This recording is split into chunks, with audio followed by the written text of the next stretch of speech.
बासायगिरिफोरबो जिसु ख्रिस्टनि मुङै साफ्रोम नायगिरि नोंथांमोनखौ खुलुमहरदों आरो लोगोसेनो फिन दिनैनि गोदान भिडिअनि गेजेरजों साफ्रोम नायगिरि नोंथांमोनखौ बरायदों।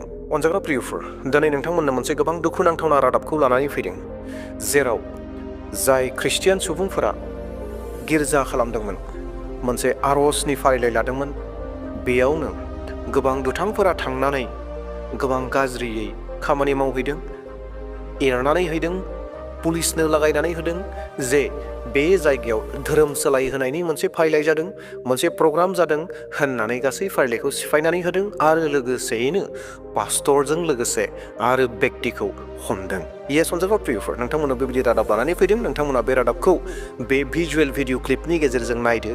नोंथांमोना अब्लाना मोजाङै बुजिसिननो हागोन आरो बेफोर गासै जाथायफोरा बहा जादोंमोन, माब्ला जादोंमोन, बेफोर गासैखौ आङो जोबनाय फारसे नोंथांमोननो मोजाङै एक्सप्लेन खालामनानै होगोन। बे दुखुनांथावना रादाबखौ नोंथांमोननो दिन्थिनाय सिगांनो खावलायनो हास्थायदों। सोरबा जुदि आंनि चेनेलाव गोदान फैदोंब्ला चेनेलखौ साबस्क्राइब खालामनो लागोन, जेन फैबाय थानाय समाव बेबायदिनो ख्रिस्टियानजों सोमोन्दो थानाय माखासे रादाबफोरखौ मोनबाय थानो हायो आरो लोगोसेनो इसोरनि बोसोनफोरखौ मोननो हायो।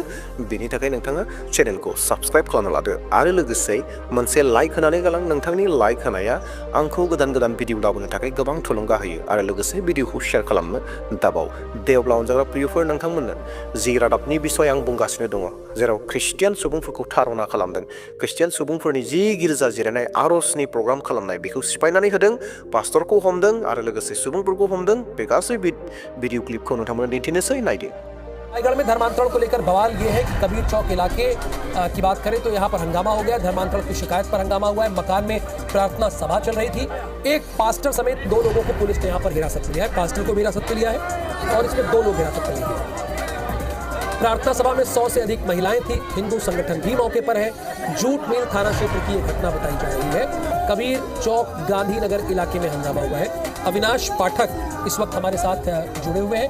अविनाश, यहाँ पर धर्मांतरण की शिकायत मिली थी तो लोग यहाँ पर इकट्ठा हुए। क्या हो रहा था यहाँ? हंगामा कौन कौन लोग कर रहे हैं और अभी वहाँ पर स्थिति क्या है? जी देखिए, आपको बताना चाहूंगा कि ये पूरा मामला गांधीनगर इलाके का है। गांधीनगर में जो लेबर बस्ती है वहाँ पे एक पास्टर का मकान था और आज सुबह 8:30 बजे से वहाँ पे प्रार्थना सभा चल रही थी। और हिंदू संगठनों को जब जानकारी मिली उसके बाद पहले वो उस इलाके में पहुंचे तो लगभग 100-125 से अधिक महिलाएं उस पास्टर के मकान में थी और वहाँ पे प्रार्थना चल रही थी, जिसके बाद उन्होंने पुलिस को सूचना दी और फिलहाल पुलिस भी मौके पर पहुंची हुई है। हिंदू संगठन के लोग भी यहाँ पे पहुंचे हुए हैं और जो स्थानीय महिलाएं हैं वो भी इसके विरोध में है। क्योंकि मैं आपको बता दूं कि लगातार पिछले 2 हफ्ते से धर्मांतरण के मामले रायगढ़ में सामने आते रहे हैं और आज भी जिस तरह से 100 से 125 से अधिक महिलाएं जो है गरीब तबके की महिलाएं हैं, अलग अलग वर्ग की, और जिस तरह से उन्हें बरगलाया जा रहा था तो उसको लेकर हिंदू संगठनों में काफी विरोध है और अभी भी लगभग 100 से अधिक लोग यहाँ पे मौजूद है। पुलिस बल यहाँ पे मौजूद है। फिलहाल एक पास्टर और उनके 2 सहयोगियों को पुलिस ने हिरासत में लिया है। फिलहाल पुलिस मामले की जांच कर रही है। जी धन्यवाद जानकारी के लिए आपका। अनजाग्रा प्रियफोर, बेसे दुखुनांथावना बे बाथ्राया नङा होमब्ला, जेरावहाय आर'ज सोलिबाय थादोंमोन मोनसे न'आव आरो बे न'आ सोरनि न'मोन? रादाबनि बुंनाय बायदिब्ला पास्टरनि न'मोन। पास्टरनि न'आव बेबायदि मोनसे फारिलाइ जाबाय थादोंमोन, गिर्जा जादोंमोन, प्रग्राम जादोंमोन, खुलुमनाय सिबिनाय जादोंमोन, मोनसे हिलिं प्रग्राम जादोंमोन आरो बेयाव फ्राय 100निबो गोबां मानसिफोर दङमोन होननानै बिथांमोना बुंदों। नाथाय अनजाग्रा प्रियफोर, सरासनस्रायै जोङो मोनसे बाथ्राखौ थोंजोङै हमदां हायो। बे न'आ जुदि थारैनो पास्टरनि न' मोनब्ला मोनसे सासे व्यक्तिनि न'आव 100 जन मानसिया माब्लाबाबो जानाय नङा। बेबो गामि ओनसोलनि बाथ्रा नङा, जोंनि सिथ्ला गोनां बाथ्रा नङा। बे जाहैबाय पाक्का न'। बे पाक्का न'आव फिसा पाक्का न' हयथ' जानो हागौ बेयाव 100 जन मानसि जानाय नङा। बेयाव मेडियाया हयथ' गोबां बाथ्राफोरखौ गोबां बुंदों, नाथाय बिथांमोननि बुंनाय रिपर्ट बायदिब्ला 100निबो गोबां मानसिफ्रा बेयाव आर'जआव दङमोन होननानै बुंदों। जेखि जादिया दुखुनि बाथ्राया बेसो, बैयाव जेसेबां मानसि दङमोन एबा बेसेबां मानसि दङमोन बेजों बाथ्रा नङा, नाथाय जि इसोरखौ खुलुमनाय सिबिनायनि फारिलाइ दङमोन बैयाव खालामनो होआखिसै। बैनि मानसिफोरखौ होवनजोब्बाय, पुलिसनो लागायनानै हरबाय जे धोरोम सोलायहोदों बेयाव होननानै। आरो धोरोम सोलायहोदों होननाय बाथ्राया बहा जायो? धोन दौलत होदों, थाखा फैसा होदों, बेराम सोखानानै होदों, बायदि रोखोमनि बाथ्राफोरखौ बुंनानै बिसोरो पुलिसफोरखौ लिंहरनानै गासै फारिलाइखौ नस्थ' खालामदों। अनजाग्रा प्रियफोर, बे जाथाया जादोंमोन रायगढ़नि कबीर चौक गांधीनगर होननाय मोनसे जायगायाव बे जाथाया जादोंमोन। येस अनजाग्रा प्रियफोर, जेराव पास्टरनि न'आव गिर्जा खालामदोंमोन, जेराव पास्टरनि न'आव मोनसे फारिलाइ आर'जनि फारिलाइ खालामदोंमोन, बैयावनो दुथांफोरा थांनानै गाज्रि सुबुंफोरा थांनानै गासै फारलेखौ नस्थ' खालामनानै होदों, खुलुमनाय सिबिनायखौ बन्द' खालामदों, पास्टरखौ हमदों आरो लोगोसे पास्टरजों लोगोसे माखासे सुबुंफोरखौ हमहोदों। बेवहाय बुंदों सानै व्यक्तिखौ हमदों होननानै। अनजाग्रा प्रियफोर, गोबां दुखु नांथावना दिनै जों ख्रिस्टियानफोरनि सायाव बेसेबां तारुना जागासिनो दङ। जोंनि खुलुमनाय सिबिनायफोरखौ नायनो हायाखै। जेराव मोनसे सभा जायोब्ला, प्रग्राम जायोब्ला, सेमिनार जायोब्ला बेफोरबायदियाव थांनानै दुथांफोरा थांनानै गासैखौबो बरबाद खालामहैयो, नस्थ' खालामहैयो, फाव फान्दाय होयो। अनजाग्रा ख्रिस्ट'नि फिसाफोर, बे भिडिअ क्लिप एबा बे रादाबखौ मोननायनि गेजेरजों जोंबो माखासे बाथ्राखौ सोलोंनानै थाखानांगोन। बेबायदि समयसाफोरा गुबुन स्टेटफोराव जादों, गुबुन रायजोफोराव जादों, गुबुन डिस्ट्रिक्टफोराव जादों, जोंनि जायगायाव, जोंनि ओनसोलाव जानाय नङादां होननानै माब्लाबाबो साननानै थानो नाङा। जोंनि जायगायावबो बेफोरबायदि समयसाफोरा फैगोन, बेनि थाखाय जोङो थामथिम जाना थानो नांखागोन। अनजाग्रा प्रियफोर, जोङो लागारबो आर'जआव थामथिम जानानै थानो नांगोन, आर'जआव नांथाबनानै थानो नांगोन। अनजाग्रा प्रियफोर, जों आर'जआव बोलोगोरा जानि, मानोना जोंनियावबो बेफोरबायदि समयसाया फैगोन। जोंनि फोथायनायखौ जोङो बोलोगोरा खालामनि।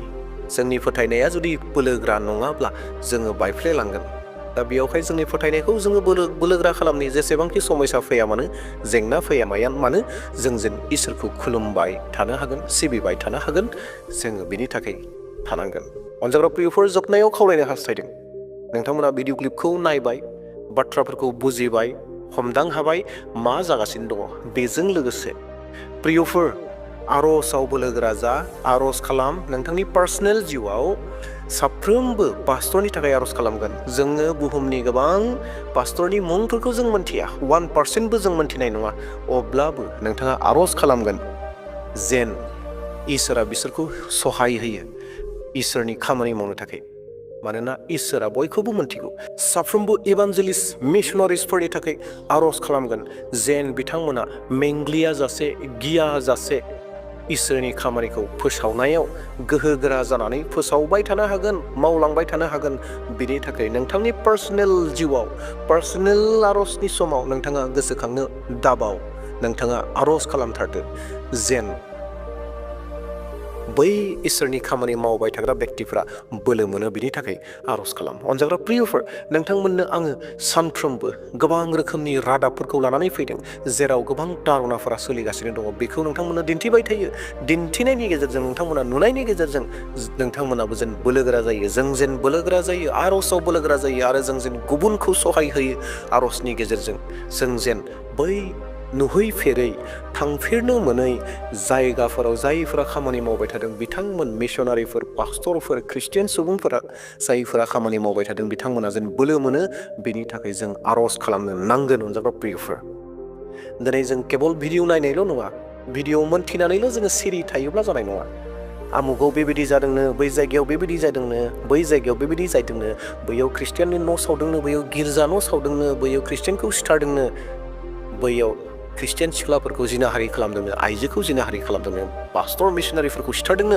जों बेबायदिखौ खोनासंनानै, मोनथिनानैल' केबल नलेज, गियानखौल' लाब्ला जानाय नङा।